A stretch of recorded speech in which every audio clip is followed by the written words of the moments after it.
오늘 저에게 주신 하나님의 말씀은 마태복음 16장 마태복음 16장 21절부터 28절까지 말씀입니다.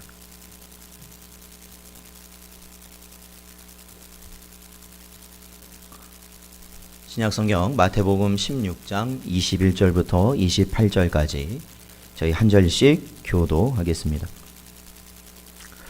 이때로부터 예수 그리스도께서 자기가 예루살렘에 올라가 장로들과 대제사장들과 서기관들에게 많은 고난을 받고 죽임을 당하고 제3일에 살아나야 할 것을 제자들에게 비로소 나타내시니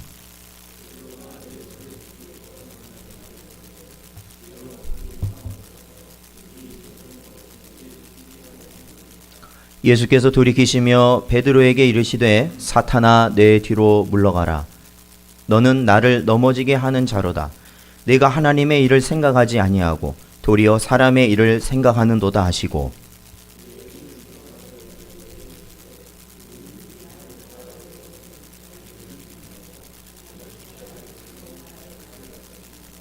누구든지 제 목숨을 구원하고자 하면 잃을 것이요 누구든지 나를 위하여 제 목숨을 잃으면 찾으리라.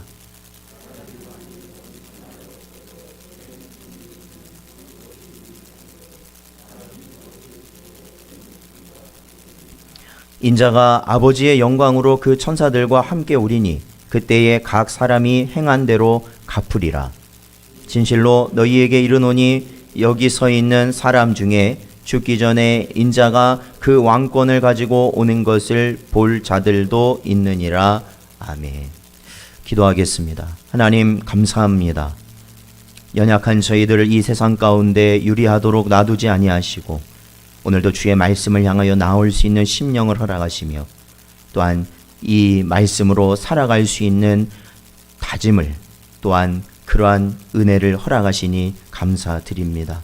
이 시간에도 하나님 오직 주의 성령께서 함께하여 주심으로 이 예배당에서 함께하는 예배자들과 또한 각각의 처소에서 함께하는 하나님의 백성들을 기억하사 저들의 연약함 가운데서도 오로지 하나님 한 분만을 바라며 예배할 수 있는 영과 진리로 나아가는 중심을 저희에게 허락하여 주시옵소서. 오늘도 이 시간 주님의 가르침을 듣고자 합니다. 주께서 저희에게 가르치는 그 말씀이 우리의 영을 살리는 말씀 되게 하시고 또한 우리의 육신이 이 땅 가운데서 바른 길로 나아갈 수 있는 하나님께서 우리에게 주신 귀한 진리가 되게 하여 주시옵소서. 간절히 바라오며 예수님의 이름으로 기도하옵나이다. 아멘.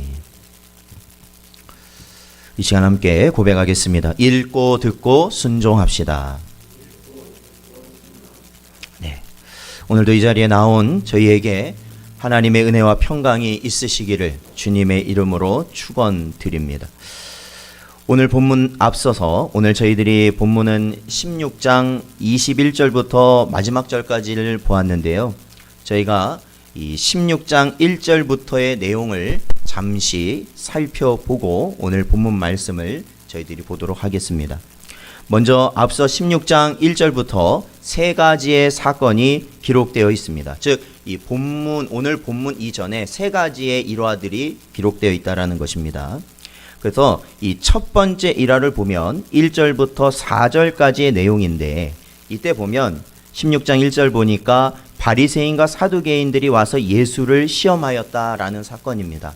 아마 아시겠지만 바로 바리새인과 사두개인이 예수님을 시험하여서 우리에게 하늘로부터 내리는 불을, 하늘로부터 불을 내리는 표적, 그러한 표적을 구하였던 사건을 아마 기억하실 것입니다. 근데 여러분, 이 바리새인과 사두개인이 어떠한 자들이냐면 당시에 이 지도층에 있는 자들이에요. 그래서 바리새인 같은 경우에는 종교적 우위를 점하고 있는 종교 지도자들이라고 보면 이 사두개인 같은 경우에는 정치적 우위를 지니고 있는 자들입니다. 그래서 이 예수님 이 성경을 보면 이 바리새인들과 사두개인이 논쟁을 벌이는 부분이 있는데 그건 뭐냐면 바리새인들은 부활이 있다고 믿지만 사두개인들은 믿지 않습니다. 그래서 그들은 이 적대적인 관계예요. 사실 바리새인과 사두개인은요. 이걸 오늘날로 보자면 이 바리새인 같은 경우에는 이 보수적인 사람들이에요. 쉽게 말하면. 그리고 이 사두개인 같은 사람들은 이 현실적인 것에 민감한 진보적인 사람들이에요. 그러니까 여러분 이걸 보십시오. 소위 말하는 이 세상에서 말하는 진영하고 교회는 상관이 없습니다, 여러분. 이 세상의 보수나 진보나 그 사람들이 하나가 될 수 있는 유일한 길이 뭔지 아십니까? 그 사람들이 아무리 자기의 이념이 달라도 하나가 될 수 있는 길은 바로 예수 그리스도의 적이 될 때 하나가 됩니다. 그거에 대해서는 하나가 돼요. 아무 이견 없이 하나가 됩니다. 바로 1절부터 4절까지를 보면 바리새인과 사두개인들이요 함께 예수님을 시험하기 위하여 왔다는 겁니다.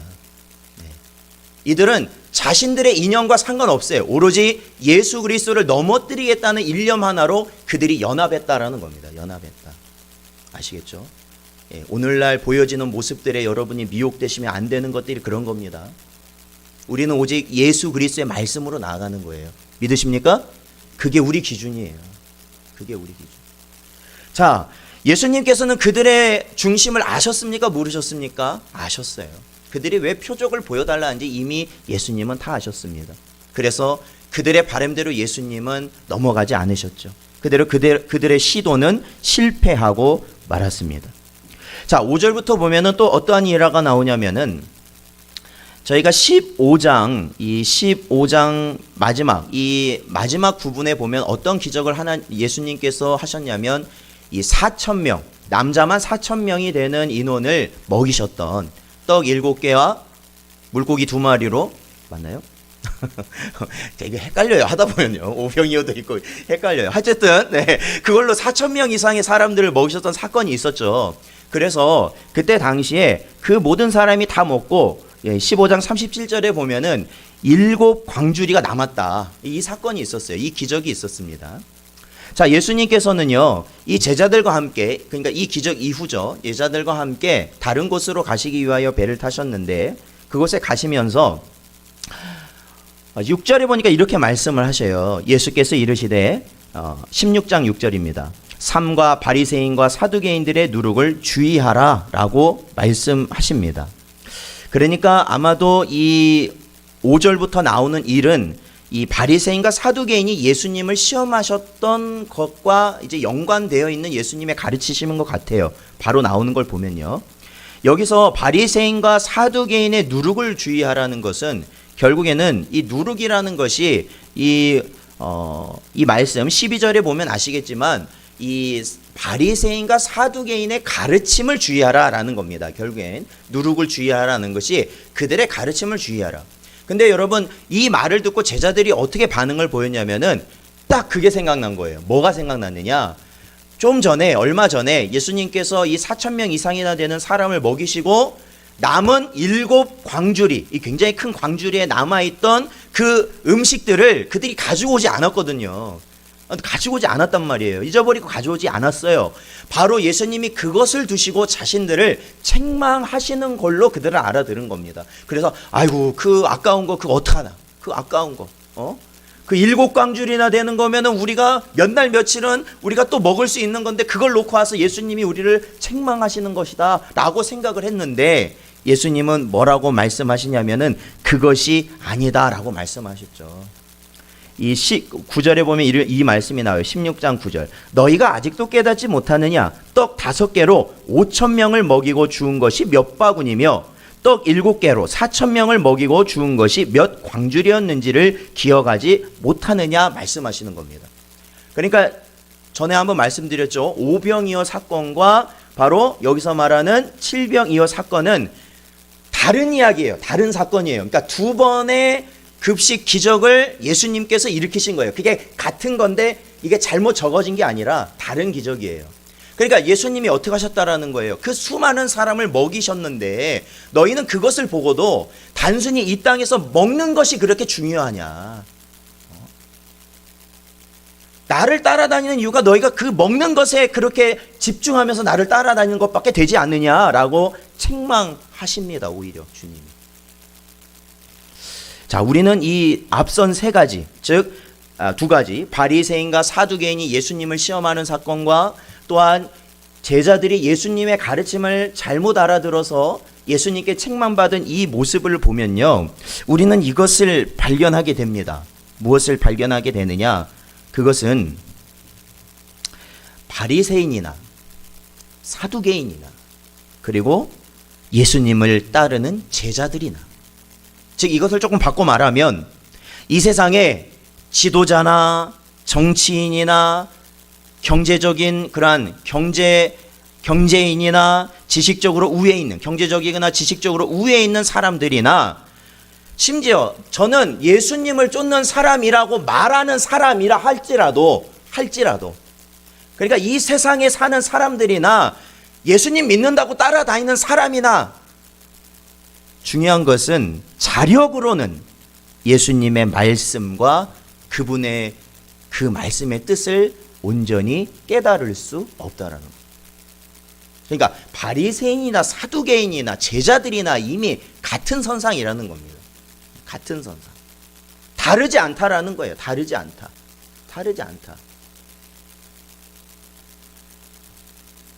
자, 우리 로마서 3장 9절 말씀을 한번 읽어보겠습니다. 로마서 3장 9절 말씀입니다. 로마서 3장 9절 말씀 같이 읽어보죠. 시작. 그러면 어떠하냐? 우리는 나으냐? 결코 아니라.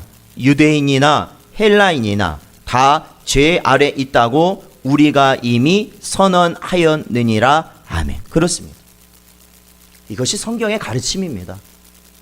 유대인이나 헬라인이나, 이 유대인이나 헬라인이라는 표현은 결국엔 모든 사람을 의미합니다. 모든 사람. 왜요? 유대인은 택함받은 자이고 헬라인은 뭐예요? 당시로 말하자면, 구약적으로 말하자면 택함받지 않는 이방인의 전부를 의미하는 거나 다름이 없어요. 근데 똑같다라는 겁니다. 똑같다. 유대인이나 헬라인이나 똑같다라는 겁니다. 직분이 있으나 없으나 똑같다라는 겁니다. 교회를 오래 다녔거나 조금 다녔거나 똑같다라는 겁니다. 교회 안에 있거나 밖에 있거나 사실 사람 자체는 다 똑같다라는 겁니다. 그것을 인정하라는 겁니다. 그것을. 자신이 아직도 누구보다는 좀 낫다는 생각을 가지고 살아가다 보니까 결국에는 나눠지는 겁니다. 비난하게 되는 것이죠. 그것이 얼마나 어리석은지 아직도 모릅니다. 다른 사람을 향해서 그토록 비난하고 천대하는 그 자신이 얼마나 하나님 앞에선 비참한 존재인지를 그는 알지 못하는 것이죠. 그래서 바리새인이나 사두개인이나 제자들 역시 주님께서 말씀하시는 참된 진리를 그들은 깨닫지 못했습니다. 오로지 바리새인과 사두개인도 자신들이 가진 지위를 위해서 살았고, 제자들도 예수님은 쫓았지만 결국에는 자신들의 먹을 것을 위해서 쫓았던 겁니다. 그것은 다 똑같은 자였다라는 것이죠. 자, 그러므로 이 13절부터 20절까지 나오는 이 사건은 굉장히 중요한 사건이 되는 겁니다. 이러한 이 마태복음에 지금 16장에서 이 보여주고 있는 이 흐름을 따라 오늘 이 저희들이 읽진 않았지만 13절부터 20절까지의 내용이 우리에게는 너무나도 중요한 내용이 되는 겁니다. 그래서 중요한 겁니다. 그래서 중요한 거예요. 이 13절부터 20절까지의 내용은 무엇이냐면, 예수님께서 제자들에게 묻습니다. 사람들이 나를 누구라 하느냐라고 물으십니다. 그랬을 때 제자들이 여러 가지 얘기합니다. 엘리야라고, 사람들이 주님을 엘리야라고도 합니다. 예레미야라고도 합니다. 이렇게 말했을 때 주님은 이렇게 물으십니다.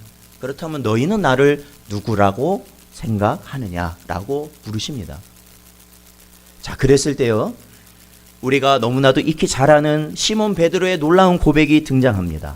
저희 16장 16절 말씀을 같이 한번 읽어볼까요? 16장 16절 말씀 같이 읽어보죠. 시작. 시몬 베드로가 대답하여 이르되 주는 그리스도시요 살아계신 하나님의 아들이시니이다. 아멘. 그렇습니다. 이것이 베드로의 고백이었습니다. 아주 놀라운 고백입니다. 굉장히 중요한 고백입니다. 이 고백을 들으시고 예수님께서는 이렇게 말씀하십니다. 17절에 보면 바요나 시몬아 내가 복이 있도다. 이를 내게 알게 하니는 혈육이 아니요 하늘에 계신 내 아버지시니라 말씀하십니다. 여러분, 이 시몬 베드로가 이렇게 주는 그리스도시요 살아계신 하나님의 아들입니다 라고 고백한 것을 예수님이 뭐라고 평가하셨어요? 먼저는 네가 복이 있다 라고 말씀하셨어요. 먼저 복이 있다. 두 번째로는 어떻게 말씀하셨습니까? 이것을 알게 하는 것은 혈육이 아니라, 그러니까 뭡니까?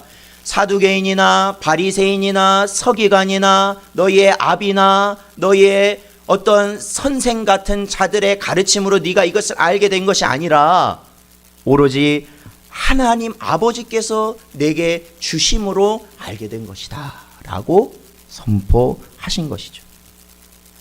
그리고 18절에 예수님은 이렇게 계속해서 말씀하시죠. 내가 내게 이르노니 너는 베드로라. 내가 이 반석 위에 내 교회를 세우리니 음부의 권세가 이기지 못하리라 말씀하십니다. 자, 여기서 너는 베드로라 말씀하시고 이 반석 위에 라고 말씀하신 이 반석이라는 것은 바로 베드로가 하나님 아버지로부터 받은 그 신앙의 고백 위에 교회를 세우시겠다 하는 주님의 말씀이죠. 그러할 때 어떠한 역사가 일어납니까? 음부의 권세가 교회를 흔들지 못할 것이다. 절대로 넘보지 못할 것이다. 사랑하는 성도 여러분, 이로써 우리는요 아주 분명한 진리를 보게 됩니다. 성경의 창세기부터 요한계시록까지 우리에게 계속해서 보여주고 있는 분명한 진리, 참 믿음을 주심은 하나님 아버지께서 우리에게 허락하셔야만 주어지는 것이다 라는 겁니다. 믿으십니까 여러분? 사랑하는 성도 여러분, 우리에게 주신 이 믿음이 성부와 성자 그리고 성령 하나님의 은혜로 말미암아 주어진 것이라는 것을 여러분이 깨닫고 믿으셔야 된다는 겁니다. 내가 쟁취한 것이 아니라 나에게 주어진 것이라는 것을 여러분 깨달으셔야 됩니다. 나는 사두개인이요, 나는 바리새인이요, 나는 이 땅의 것만 추구하는 제자의 모습이었는데 하나님께서 나에게 예수 그리스도에 대한 참 믿음을 주심으로 내가 하나님의 백성이 되고 성도가 되었다는 믿음을 우리는 지녀야 된다라는 것이죠. 이것이 바로 하나님의 예정하심 가운데 택하신 자녀에게만 주는 은혜라는 것이죠. 누구에게만 주신 은혜냐면 예정 가운데 택하신 자녀에게만 주신다. 믿음은 어떠한 믿음? 참 믿음은 택하신 자녀에게만 주신다라는 것입니다. 이것이 우리가 믿는 말씀이며 이것이 우리가 믿는 교리이며 이것이 변하지 않는 진리입니다. 이것이. 자, 그렇다면 우리의 삶을 또한 어떻게 하시겠습니까? 하나님께서 결국에는 합력하셔서 선을 이루도록 이 자리에 예배하고 있는 우리 한 사람 한 사람을 그러한 믿음을 가지고 살아가는 한 사람 한 사람을 이끌어 가실 줄로 믿습니다. 그러한 믿음을 가지고 살아가야 될 때가 바로 이때입니다. 그러한 믿음을 가지고 우리가 세워질 때 바로 하나님의 교회는 든든히 세워질 수 있다는 겁니다. 우리가 쟁취한 믿음으로는 절대 그러할 수 없는 것이죠. 자, 그렇다면 우리가 앞선 세 가지 사건을 살펴봤죠. 오늘 본문을 이제 들어갑니다. 여러분 계속해서 보셔야 돼요. 오늘 본문은 오늘 주님께서 아주 중요한 말씀을 하시는데 21절은 이렇게 시작하고 있습니다. 어떻게 시작하고 있냐면 이 1절에 보면 아주 우리가 의미 있게 봐야 될 단어가 있습니다. 그것이 뭐냐면 이때로부터라는 말입니다. 이때로부터. 자, 여기서 말하는 이때로부터는 뭘까요? 아마 어느 시점을 얘기하는 것 같고 그 시점부터 뭔가 이제 시작이 된다라는 것을 의미하는 것 같은데, 그렇다면 어떤 것이 시작이 되는 시점이 된다라는 겁니까? 바리새인과 사두개인의 사건일까요? 아니면 제자들이 예수님의 가르침을 잘 못 알아들은 그것을 두고 말씀하시는 걸까요? 아닐 겁니다. 여기서 말하고 있는 이때로부터라는 것은 바로 시몬 베드로가 예수님이 누구이신지를 하나님이 주신 신령한 지식으로 말미암아 고백하였던 그 순간부터일 겁니다. 바로 이때로부터 예수님께서는 어떻게 하셨냐면은 21절에 보면 이렇게 말씀하시죠. 이렇게 말씀하십니다. 예수 그리스도께서 자기가 예루살렘에 올라가 장로들과 대제사장들과 서기관들에게 많은 고난을 받고 죽임을 당하고 제3일에 살아나야 할 것을 제자들에게 비로소 나타내시니라고 말씀하고 있습니다.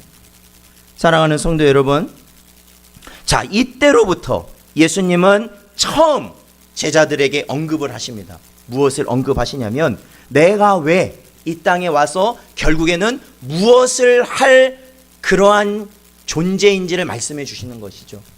예수님은 무엇을 말씀하셨습니까? 나는 결국 바리새인과 서기관들에게 고난을 받고 죽임을 당하고 3일 만에 부활해야 할 것이다 라는 것을 이때 처음으로 제자들에게 밝히셨다라는 겁니다.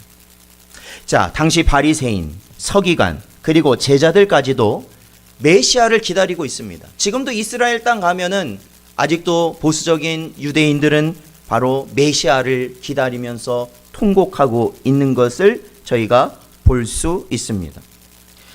중요한 것은 바리새인이나 서기관이나 제자들은 어떠한 메시아를 기다리고 있었는가? 그것은 이 세상 왕과 같은 메시아입니다. 그러니까 이 세상의 모든 나라를 정복할 수 있을 정도의 강력한 힘을 가진 그러한 메시아가 올 것이다라는 것을 그들은 기다리고 있었고, 우리가 이 로마의 식민지로서 다른 외세의 식민지가 되어서 살아가는 이 모든 형편에서 이제는 180도 바뀌어서 우리가 이 세상을 지배하는 지배자가 될 것이다라는 그러한 소망을 가지고 있었던 것이죠.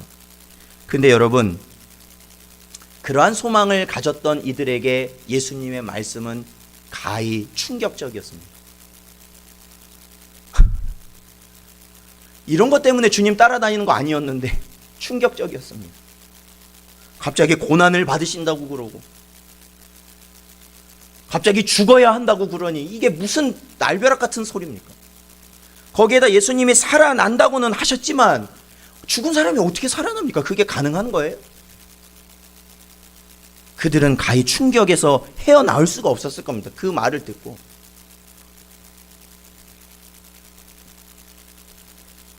우리는 어떻게 주님을 따르고 있는가? 우리는 어떻게 주님을 따르고 있는가?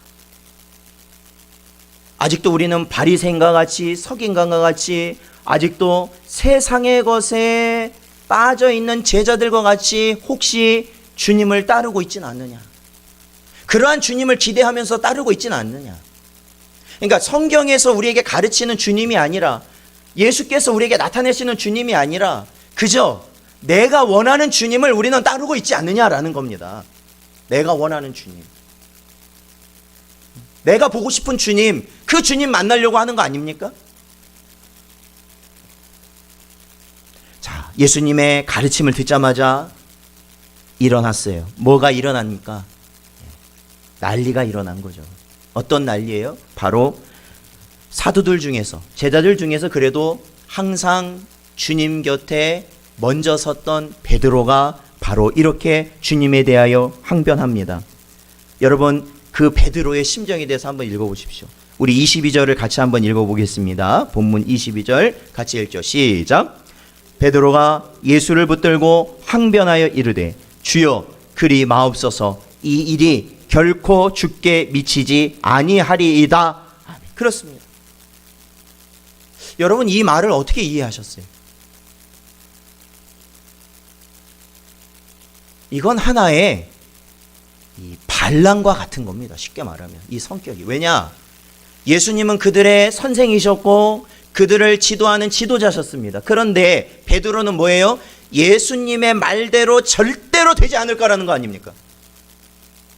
그러니까 지금 이 감정이 굉장히 격해져 있는 상황입니다. 이 베드로예요. 베드로만 그런 게 아니에요. 사실은 거기에 있는 모든 제자들이 똑같은 심정이었어요. 굉장히 격해 있었어요. 아니, 나는 이것을 기대하고 당신을 따랐는데 당신은 뭐라고 얘기하는 거예요 지금?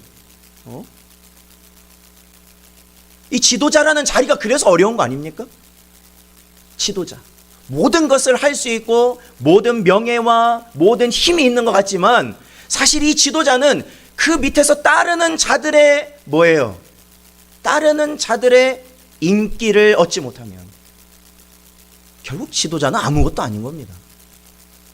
사람이 따르지 않는 지도자는 지도자가 될 수 없는 거 아니에요. 누구를 지도할 거예요? 누구를? 그러한 반란이 제자들 가운데서 일어난 것이죠. 아주 엄청난 일이죠.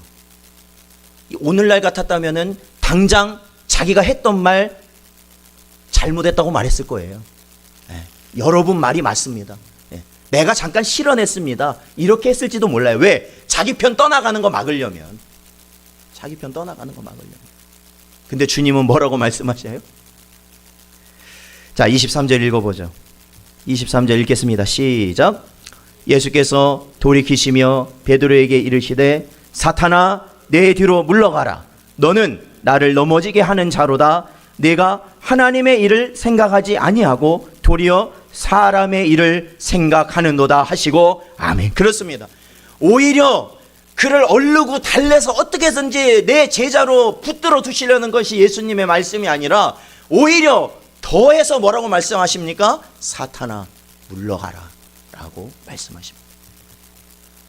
물론 여기서 사탄아 물러가라고 말씀하실 때 주의하셔야 됩니다. 주님은 베드로가 사탄이라고 말씀하신 것이 아닙니다. 바로 베드로의 그렇죠? 죄로 물든 그 심령 속에서 역사하고 있는 그 사탄을 지칭하시며 물러가라 말씀하신 것입니다. 그것은 왜 그러냐면 예수님이 말씀하시죠. 네가 하나님의 일을 생각하지 아니하고 사람의 일을 중요하게 생각하였다라는 겁니다. 사람의 일. 하나님의 사람은요, 하나님을 향한 분명한 목표가 정해져요. 여러분 그거 느껴보셨습니까? 우리가 신앙생활을 하다 보면요, 우리가 예수 그리스도를 믿고 예배하고 기도하고 말씀대로 살려고 하면요, 어느 순간 나도 모르게 하나님께서 나에게 주시는 하나님이 원하시는 목표를 내 마음에 새깁니다. 내가 목표를 갖고 와서 하나님 이루어주세요 그게 아니라 내가 말씀대로 살다 보니 하나님께서 나에게 선한 목표를 주신단 말이에요. 목표를 주세요. 목표를. 근데 그 목표를 주셨을 때 여러분 기억하십시오. 사탄은 바로 역사합니다. 바로 나에게 주신 그 목표를 흔들기 위해서 사탄은 바로 역사합니다. 그래서 그 목표를 나에게 주셔서 하나님 감사합니다 하려고 하는 그 순간 그 목표를 흔드는 여러 가지 이유들이 막 생겨납니다. 우선 내 생각 속에서 나타납니다. 야, 그거 해버리면 나머지는 어떡하냐. 그래서 고민하다가 하나님께서 주신 목표는 오히려 잃어버리게 되는 그러한 일들을 우리 스스로 겪고 있습니다. 겪고 있잖아요. 마치 영생을 얻기 위해 주님께 나온 부자 청년이 예수님께 영생을 얻으려면 어떻게 해야 됩니까? 라는 질문 가운데 예수님은 마지막에 정확한 답을 말씀해 주십니다.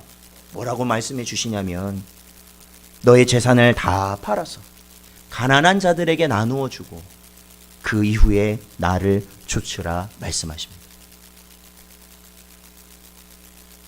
그랬을 때 그 청년은 어떠한 반응을 보였습니까? 그는 슬피 근심하며 돌아갔다라고 말씀하고 있습니다. 슬피 근심하며 돌아갔다. 예수님은 그에게 분명한 목표를 주셨어요.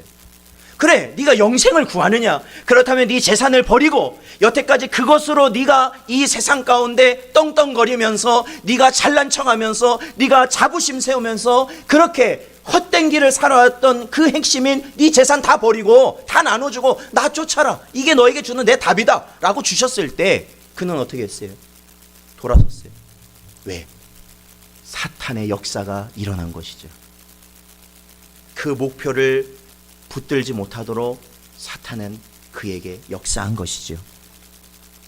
사탄의 역사는 언제나 우리 주변의 사람, 먼저는 내 자신일 것이고 내 안에서 가장 많이 역사하는 것이 사탄의 역사이고, 그리고 내 주변에 가까운 자들을 통해서 언제나 사탄은 일하고 있다는 것을 기억하셔야 됩니다. 분명히 말하는 것은 그 사람이 사탄이 아니라는 것을 꼭 기억하십시오. 오늘 뭐 말씀에서 들었다고 갑자기 집에 가서 이 사탄아 막 그러지 마시고, 그러면 큰일 납니다. 그러면 사탄이, 우리는 죄인이기 때문에 그 죄로 물든 심령 속에서 일한다라는 거예요. 그래서 그걸 분별하시라는 말씀을 드리는 겁니다. 자, 우리가 성경에 보면 그것이 나타나요. 어디서 나타나느냐? 하나님께서 맨 처음 지은 사람이었던 아담과 하와, 그렇죠? 하나님께서는 선과 악을 알게 하는 나무의 열매를 먹지 말라고 하였지만 결국 뱀의 꼬임에 누가 넘어갑니까? 하와가 넘어갔죠. 하와가 넘어간 다음에 어떻게 합니까? 자신의 남편인 아담에게 건네주죠. 그래서 아담까지도 그 죄에 넘어가게 됩니다. 우리가 욥의 이야기를 알고 있습니다. 욥이 그 많은 고난, 정말로 모든 것을 다 잃고 자신의 육신도 매우 고통스러운 그 상황 가운데 그 아내, 욥의 아내는 이렇게 말합니다. 하나님을 욕하고 죽으라. 이렇게 욕해버리고 떠나버립니다. 우리는 주님을 통해서도 이러한 사실을 볼 수 있습니다. 그것은 바로 주님을 은 30에 팔아넘긴 자는 바리새인도 아니었고 사두개인도 아니었고 서기관도 아니었습니다. 바로 예수님의 제자 중 한 사람인 가룟 유다였습니다. 이러한 사탄의 역사는 우리 인생의 타락한 마음밭에서 계속해서 역사하고 있음을 깨달아야 됩니다. 결국에 오늘 이 본문 말씀을 통해서 우리에게 주시는 유익 가운데 하나가 뭐냐면, 깨달음이 있어야 되는 게 뭐냐면, 사탄의 미혹을 분별한다는 것은 하나님의 일이 무엇인지 사람의 일이 무엇인지를 분별하는 것과도 연관성이 있다라는 겁니다. 우리가 하나님의 일을 깨닫는 것이 바로 사탄의 미혹을 이길 수 있는 길이 된다라는 것이죠. 자, 그렇다면 오늘 본문 말씀 계속 보겠습니다. 24절부터 보면은 예수님께서 이렇게 말씀하십니다. 예수님께서는 이 자신이 예루살렘에서 장로들과 대제사장들과 서기관들에게 많은 고난을 받으신 이후에 3일 만에 살아나야 할 것을 말씀하셨고, 하나님의 일과 이제 사람의 일이 무엇인지를 우리에게 설명해 주십니다. 자, 24절 말씀을 같이 읽어보죠. 24절 시작. 이에 예수께서 제자들에게 이르시되 누구든지 나를 따라오려거든 자기를 부인하고 자기 십자가를 지고 나를 따를 것이니라. 아멘. 그렇습니다. 사랑하는 성도 여러분, 하나님의 일을 한다라는 것이 무엇이냐? 그것은 자기 자신을 부인하는 것이라고 주님은 말씀하십니다. 자기 자신을 부인하는 거예요. 자기 십자가를 지며 예수님을 쫓는 자가 바로 하나님의 일을 하는 자입니다. 자기를 부인한다는 게 무슨 의미일까요? 내 생명까지도 나 자신에 대한 소유권을 포기하는 것. 좀 더 쉽게 말하면 나와 관련된 모든 것에 있어서 그것에 미련을 두지 않는 것. 미련을 두지 않는 것. 그거 없어졌다고 속상하지 않는 것. 그것 때문에 상처받지 않는 것. 그것 때문에 낙심하지 않는 것. 그것 때문에 절망하지 않는 것. 그것이 하나님의 일을 생각하는 자라는 것이죠. 왜냐하면 나의 모든 것은 내 것이 아니기 때문에 그래요. 그걸 왜 절망합니까? 절망했다는 것은 뭐예요? 그것이 내 거라고 생각하기 때문에 절망하는 거 아닙니까? 그거를 버리라는 거죠. 그걸 부인하는 것이죠. 그래야 하나님의 일을 감당한다라는 것이죠. 나의 모든 것이 주께서 나에게 주신 사명이에요. 그냥 사명. 이건 내 거가 아니라 하나님이 나에게 주신 사명이라고요. 다 우리의 가정도 사명이고 우리의 자녀들도 사명이고 내 남편도 내 아내도 내 부모도 내 형제도 내가 일하는 일터에서 말 모든 게 다 뭐냐? 내 사명이라는 겁니다. 내 사명. 내 것이 아니라 내 사명. 그거 감당하라고 주님이 잠시 우리에게 맡기신 것뿐이에요. 여러분 25절과 26절을 보면은 이런 말씀이 나옵니다. 자, 25절 같이 읽어보죠. 25절 시작. 누구든지 제 목숨을 구원하고자 하면 잃을 것이요 누구든지 나를 위하여 제 목숨을 잃으면 찾으리라. 아멘. 그렇습니다. 아마 이 말씀을 여러분들이 보시면 어떻게 하면 또 이해가 되는 것 같은데 또 어떻게 하면 이해가 안 되실 수가 있어요. 이 25절과 26절에 동일하게 반복돼서 나오는 단어 한 가지가 있습니다. 그게 뭡니까? 하나 있어요. 뭐예요? 두 글자입니다. 뭡니까? 예, 목숨이라는 단어입니다. 그런데 25절에서 말하는 목숨과 26절에서 말하는 목숨은 차이가 있습니다. 이게 차이가 있어요. 자, 먼저 25절에서 말하는 목숨이라는 것은 결국 우리가 이 땅에서 지니고 있는 목숨입니다. 우리 생명이에요. 이 땅에서의 삶, 이 땅에서의 이 생명, 우리 육신의 생명인 것이죠. 자, 여기서 말하는 건 그것이죠. 우리가 육신의 생명을 위해서 구원하고자 하면 이런 것이다. 그러니까 뭐냐면 육신의 생명을 위해서 살아간다. 그러니까 육신의 생명을 위해서 뭐예요? 먹고 입고 마시고 누리고 즐기고 하는 것들을 위해서 살아간다면, 자, 25절에 보면은 잃을 것이요라고 말했어요. 여러분 여기서 뭘 잃는다는 겁니까? 그러면? 그럼 목숨을 막 뺏어 가십니까? 잘 보시라고 말씀드리는 거예요. 자, 이 땅에서 우리 목숨을 위해서 살면 하나님이 어느 날 나타나서 네 목숨을 내가 걷어가겠다 이렇게 걷어가 보시나요? 그런 의미일까요? 자, 우선은 거기에 하여튼 뭔가 우리 목숨은 아닌데 뭔가를 잃을 것이다 라는 것을 기억할 수 있습니다. 계속해서 보면은 이렇게 말씀하셔요. 누구든지 나를 위하여 제 목숨을 잃으면 어떻게 하는다? 찾는다. 그럼 이건 또 뭔 말일까요? 여기서 말하는 목숨도 뭐예요? 이 땅에서의 목숨이에요. 이 땅에서 목숨. 그러니까 이 땅에서 내 목숨을 위한 삶을 안 살고 주를 위해 내 목숨까지도 내놓는 삶을 살면 결국에는 얻는다. 뭘 얻는 걸까요? 뭘? 이 땅에서의 목숨을 얻는 거예요, 그러면? 아니겠죠. 자, 결국에는 이것을 아까 우리들이 살펴본 주님의 말씀대로 보자면 사람의 일에만 전념해서 살면 잃을 것이다. 하나님의 일에 전념해서 살면 찾을 것이다. 이겁니다. 그렇죠. 자, 26절을 읽어봐야죠. 자, 26절 읽어보죠. 시작. 사람이 만일 온 천하를 얻고도 제 목숨을 잃으면 무엇이 유익하리요? 사람이 무엇을 주고 제 목숨과 바꾸겠느냐? 아멘. 그렇습니다. 여기서도 동일하게 목숨으로 나오는데 이 목숨은 원어적으로 보면 푸시케라는 겁니다. 이게. 그러니까 그 위에 25절의 목숨은 라이프라면 바로 이 아래에 있는 목숨은 푸시케라는 목숨입니다. 이게 뭐냐면 영혼입니다. 영혼. 그러니까 이 목숨은 영원한 생명입니다. 여기서 말하는 목숨은 영원한 생명. 그러니까 이 땅에서 사람의 일에 전념해서 26절에 온 천하를 얻었어요. 그래, 온 천하를 다 얻었습니다. 그렇지만 내 영혼을 잃었다면 그것이 무슨 소용이 있겠느냐.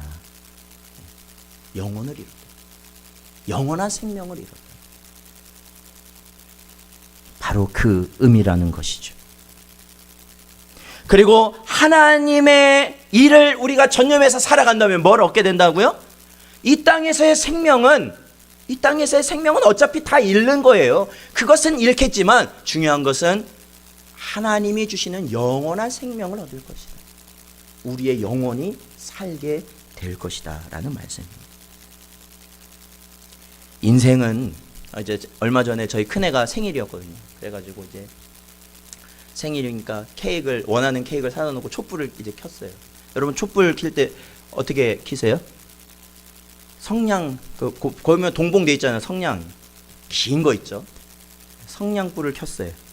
그런데 그 성냥불을 켰을 때 인생이 이 성냥 한 개비로 킨 불과 같구나라는 생각이 들었어요. 왜요? 여러분 보세요. 성냥을 탁 켜잖아요. 그러면 그때 어떻게 돼요? 불꽃이요 정말로 확 일어납니다. 정말로요. 그런데 곧 어떻게 됩니까? 빨리 가지도 않아요. 곧 그냥 사그라들고 조금 있으면 아무리 그 불꽃을 살리려고 뭐 이렇게 해보고 저렇게 해보고 뭐 해봐도 결국에는 꺼져버리고 맙니다. 그게 이 땅의 인생이죠. 모두가 그래요. 사두개인이나 바리새인이나 예수님이 제가 제자입니다 라고 쫓는 사람은 똑같아요. 그런데 그 차이가 뭐냐? 그것은 이 꺼져가는 불꽃을 살리기 위해서 어떻게 해야 되냐? 어떻게 하면 될까요? 큰 불을 만들려면 그 꺼져가는 불길을 기름통에 넣어버리면 되는 거예요. 그러면 큰 불로 된다는 것이죠. 사랑하는 성도 여러분, 꺼져가는 우리 생명의 불씨를 내 남은 삶을 성령의 기름 안에 던져 넣으시기를 축원드립니다. 던져 넣으십시오. 그렇다면 우리는 이 땅에서 꺼져버리는 불씨가 되는 것이 아니라 주를 위해 영원히 타오르는 거룩한 불꽃의 삶을 살게 될 줄로 믿습니다. 우리 에베소서 5장 18절 말씀 보겠습니다. 에베소서 5장 18절 같이 읽죠. 시작. 술 취하지 말라. 이는 방탕한 것이니 오직 성령으로 충만함을 받으라. 아멘. 이 말씀을 오늘 주신 말씀으로 해석하면은 바로 세상 일에 전념하지 말라. 오직 성령 안에서 하나님의 일에 힘쓰라 말씀하고 있는 것이죠. 사랑하는 성도 여러분, 영원한 생명을 얻는 자의 삶을 살아가시길 여러분 주님의 이름으로 축원드립니다. 27절 말씀에 보면 주님은 분명히 이렇게 말씀하셨습니다. 인자가 아버지의 영광으로 그 천사들과 함께 오리니, 마지막 때 주님이 재림하실 때는 재판장 왕으로서 이 땅에 임하실 것입니다. 천사들과 함께 임하실 것입니다. 지금의 나약함, 당시의 나약함이 아니라 모든 자들이 두려움과 떨림 가운데 주님을 맞이하실 겁니다. 그때 어떻게 하신다는 거예요? 그때에 각 사람이 행한 대로 갚을 것이다. 여기서 행한 대로 갚은다. 뭘 행한 걸 갚으겠습니까? 사람의 일을 했느냐? 하나님의 일을 했느냐?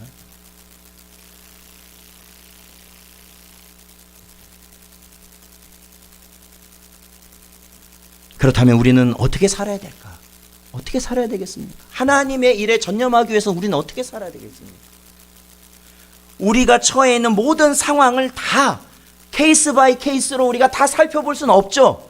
그런데 그 모든 상황의 시작점이 되는 그 중심을 성공하면 바로 그 나머지의 삶도 하나님을 위해 사는 삶이 될 것입니다.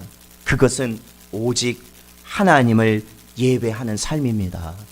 예배가 중심이 돼야 돼요, 여러분. 그리고 하나님의 말씀을 읽고 듣고 순종하는 삶이 돼야 됩니다, 여러분. 그리고 기도하며 찬양하는 삶이 돼야 된다. 거기서 시작돼야 나머지 모든 것이 하나님을 위한 일로 바뀌게 된다라는 것입니다.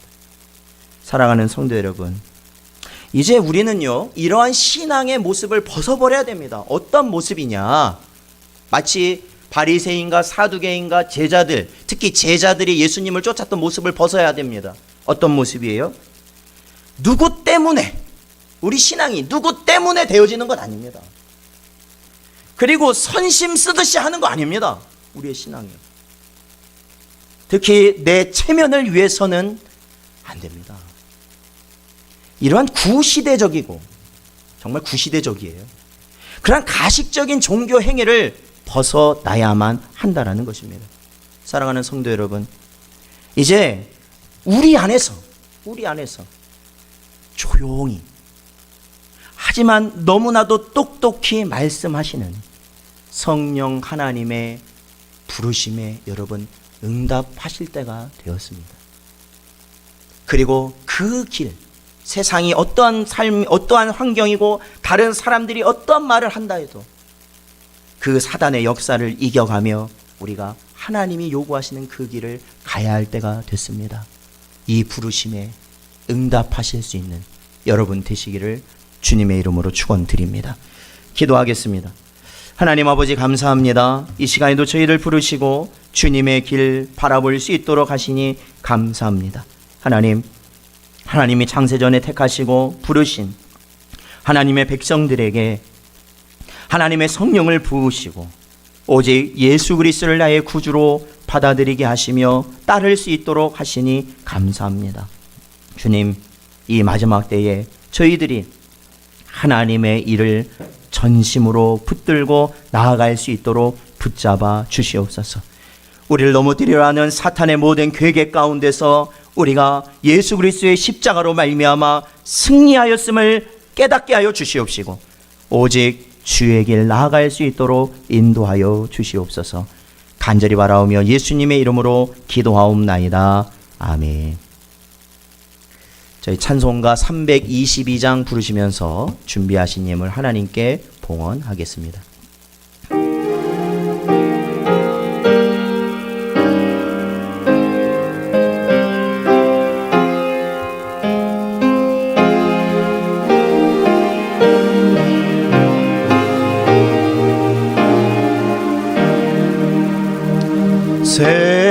세상의 헛된 신을 버리고 하나님 이름 높여 기리세. 온 천하 백성 모두 나와서 같이 하나님만 섬기세. 세상의 헛된 우상 버리고 인간의 모든 부귀영화와 거짓과 불의 모두 버리고 온전히 하나님만 섬기세. 주님의 백성 서로 헤아려 시기와 미움 아주 버리고 하나님만을 홀로 섬기니 천국을 어서 이뤄 주소서.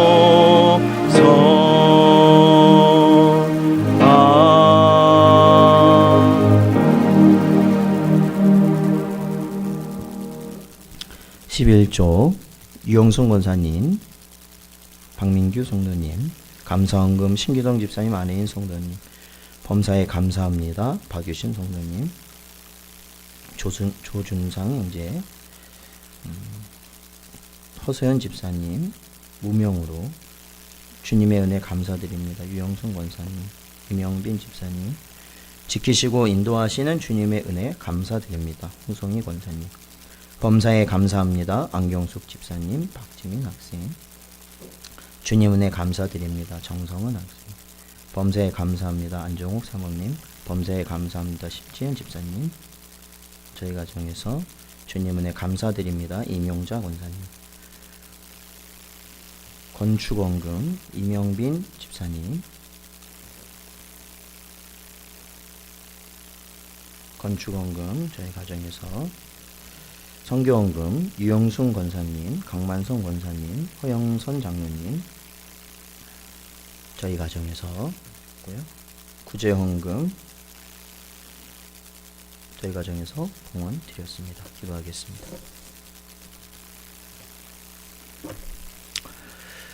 하나님 아버지, 오늘도 하나님께 나온 저희들의 심령을 부르시고 주님 앞에 아버지 하나님 예배할 수 있도록 인도하여 주신 은혜 감사드립니다. 아버지 하나님, 이 시간에도 주신 말씀 붙들게 하여 주시옵시며 특히 이 어두운 세상 가운데 주님의 일 감당하는 사람 될 수 있도록 하나님 역사하여 주시옵소서. 아버지 하나님, 특히나 저의 모든 것이 주님의 것임을 인정하고 아버지께 우리가 예물 드릴 수 있는 심령을 주심으로 저희들이 힘써서 주님 앞에 예물 드릴 수 있는 은혜를 허락하시니 감사드립니다. 저들의 손길을 기억하여 주시옵시고 아버지 하나님의 뜻을 아버지 하나님 붙잡게 하여 주시옵시고 아버지 하나님 놀라운 은혜와 역사가 나타날 수 있도록 주여 붙들어 주시옵소서. 아버지 하나님 또한 이 교회를 하나님 사랑하셔서 하나님께서 귀한 은혜로 함께하여 주신 은혜 감사를 드립니다. 아버지 하나님 또한 저희들에게 어려운 가운데서도 사택을 건축할 수 있도록 하시고 또한 이 사택이 모든 어려움 가운데서도 지어질 수 있는 은혜를 허락하시니 감사합니다. 오늘도 아버지 하나님 그 어려운 부분들을 기억하고 체계하여서 예물 드린 손길 특히 기억하여 주시옵시고 우리 이명진 집사님 기억하셔서 하나님께서 하나님의 뜻을 온전히 당신의 아들에게 새기시고 온전히 주의 일을 감당함에 부족함이 없도록 주의 종을 붙잡아 주시옵소서. 오늘도 주신 말씀 언제나 우리 모든 성도들과 우리 교회에 새겨주시길 간절히 바라오며 예수님의 이름으로 기도하옵나이다. 아멘.